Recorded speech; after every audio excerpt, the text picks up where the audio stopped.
Hello दोस्तों, question number 22 के साथ स्टार्ट करते हैं। क्वेश्चन नंबर 22 थोड़ा सा अलग है क्योंकि अब अपन को मेजर हेड सब हेड नहीं बताना है।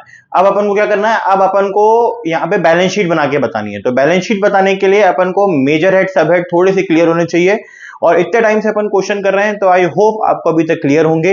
एंड वरना मैंने आपको जिंगल्स दे रखे हैं, आप उनसे याद कर सकते हैं। चलिए जरा स्टार्ट करते हैं क्वेश्चन को। अब डिबेंचर्स है, स्टॉक इन ट्रेड, गुडविल और प्रोविजन फॉर टैक्स, चार ही चीजें दी हुई हैं और इस क्वेश्चन में हमें टोटल नहीं भी करेंगे तो चलेगा। सबसे पहले जरा परफॉर्मा बना लेते हैं बैलेंस शीट का। अब परफॉर्मा देख लेते हैं।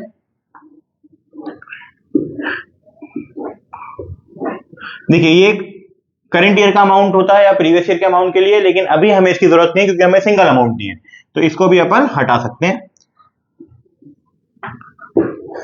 ये हो गया अपना पर्टिकुलर, ये हो गया अपना नोट नंबर और ये हो गया अपना amount. Balance sheet as on. चलिए सबसे पहले इक्विटी एंड लायबिलिटी, पहली मेजर हेडिंग। फिर एक और हेडिंग हो जाती है हमारी एसेट्स। देख लेते हैं हमें क्या क्या गिवन है। सबसे पहले डिबेंचर्स। डिबेंचर्स किस में आता है बच्चों? डिबेंचर्स आता है नॉन करेंट लायबिलिटी में। अब क्या हमें कोई भी शेयर होल्डर फंड के लिए कुछ गिवन है? नहीं सर। तो शेयर होल्डर फंड ना लिखते हुए मैं सीधे यहाँ पे स्टार्ट करता हूं नॉन करेंट लायबिलिटी से, जिसके अंदर आएगा आपका लॉन्ग टर्म बोरोइंग, जिसके अंदर आ जाएगा आपका 10% डिबेंचर, जिसकी वैल्यू दी है 1,90,000। कितनी दी है बच्चों? 1,90,000। उसके बाद stock in trade, goodwill, provision for tax, ये दोनों के दोनों एसेट्स में आते हैं। ये दोनों किस में आते हैं बच्चों? एसेट्स में। और provision for tax current liability का पार्ट है। तो यहाँ पे अपन एक और खोल लेते हैं, ये हो गया ए, बी करंट लायबिलिटी,